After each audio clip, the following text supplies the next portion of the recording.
What's up? In this video, we're going to talk about email list hygiene and how that plays into email marketing strategy, because it's not immediately obvious to a lot of people how hygiene works and how to think about how email list hygiene. This is the Dropkick Copy YouTube channel. All that starts now.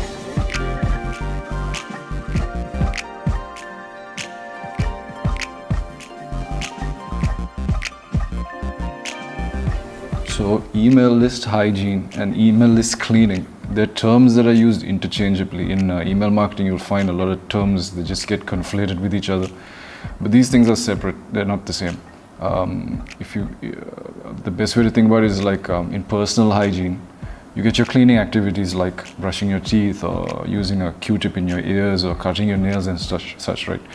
But they're just activities. Hygiene is an attitude towards the way you present yourself, your health, and your desire to sort of establish a reputation out in the world. You know what I mean? There's an attitude towards yourself.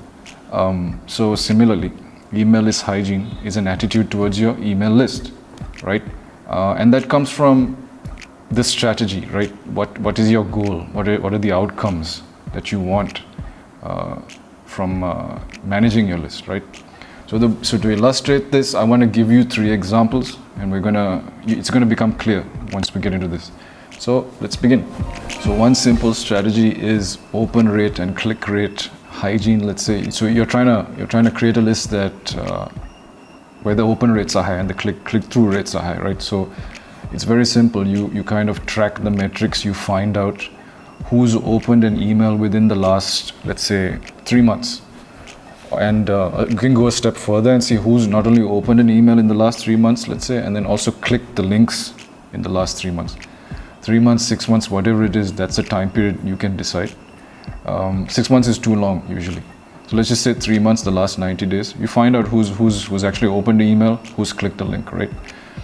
And you keep those people. Everybody else, you want to remove them from your list, because what that does then, the remaining list gives you a better sender reputation score.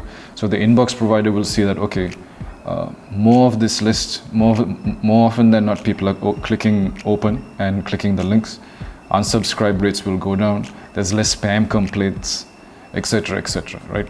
So your sender reputation with the inbox provider, Gmail, Yahoo, whatever, is going to increase. If it's bad, it's going to increase now, right? So this is a very common thing. It usually drops the list size drastically. So it's like a culling, you know what I mean? You cull the list. And yeah, it just kind of improves those metrics for you. The thing is, when you remove people from the list, what you don't want to do is just kind of randomly remove them, right? You want to give them a chance. So what most people do is they send them a quick email and say, hey, do you still want to remain on this list? Is this content interesting for you? If they don't reply, you remove them, or if they reply and say yes, you keep them. The other way to do it is you send them some sort of compelling reason to stay, like something to download, some sort of offer, whatever it is. You send it to them, and if they're still uninterested, you remove them. So this is a kind of a very effective way of downsizing your list, but also improving your open rates and your click-through rates. So this is for people who are usually they've got a large list that they haven't attended to for a long time, and they just want to kind of clean out the people that aren't interested, right? And kind of break it down so they can build the list up again with the correct type of people on the list. So that's one type of strategy. So another thing you can do, you can go a step further and you can do something like engagement hygiene. So you only want to keep people that are the most engaged, and you want to re-engage the people who are disengaged. So you do this with this thing called engagement scoring. So what you can do is you can track how people interact with you and assign a score to each interaction. For replies, opens, clicks, assign a score, 10 points, let's say. Do they interact with your social media? Do they attend webinars? Do they register for things? Do they show up for events? Whatever it is, right? You can assign a score to every interaction they have with you and your brand, right? And then tally it up so that you find out who is the most engaged and who is the most disengaged. And obviously the people who are most engaged are going to be the people that you get the most out of. So you can afford to interact with them more, right? You can send them more emails. You can expect more from them. You can maybe even call them up. I don't know, whatever it is, right? you treat them separately, and you do more with them. You sort of send more emails to them, you interact with them more, etc., etc., right? But what's interesting here is what you do with the people who are disengaged, because whereas in the open and click rate hygiene sort of strategy, you cull the list. Here you don't necessarily need to cull the list, right? You might want to keep the disengaged people, set them up as a separate segment, right? And then try to win them back. This is for somebody who's concerned with list size. They don't want to decrease the list. Maybe it's already a small list, right? And they're concerned about growth. They want to grow the list because later down the line it's going to become important. So they want to win people back.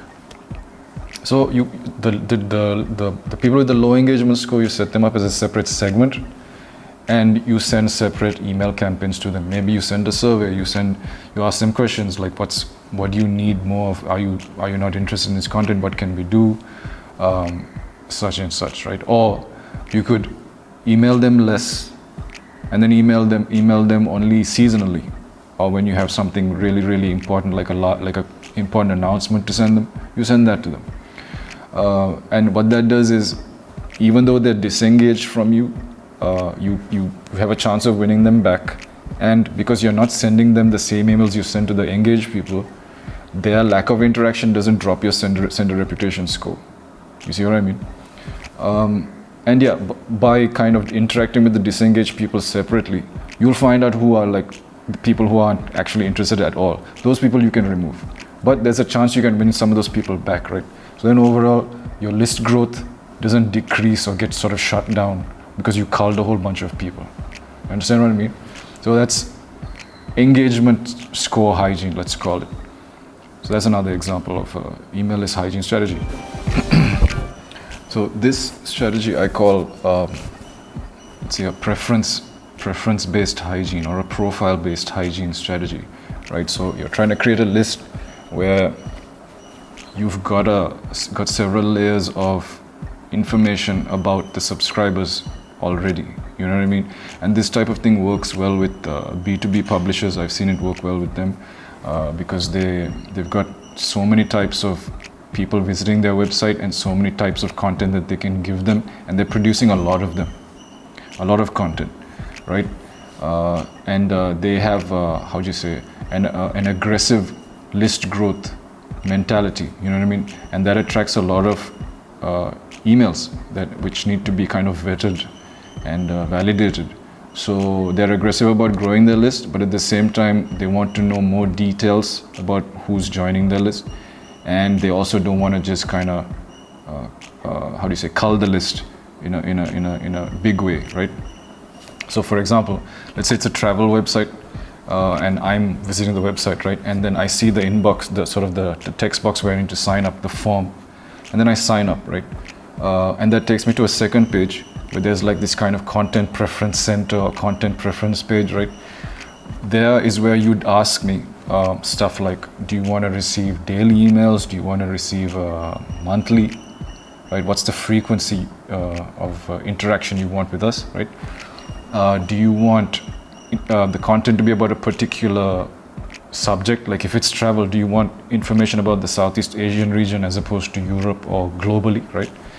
And where do you want to receive it? Do you want it to just come in the inbox, or do you want like some sort of app notification or a DM through Instagram or whatever, right? So that type of thing allows you to tailor the content that you want to send people, okay? So then what you end up getting is a pre-segmented list, a pre-qualified and a pre-segmented list, because all of your subscribers have already had this kind of level of interaction with you where they've declared, it's like, yes, I want to receive content in this way. So they've opted in. You know what I mean? And that's good for you. That means they're primed and ready to engage.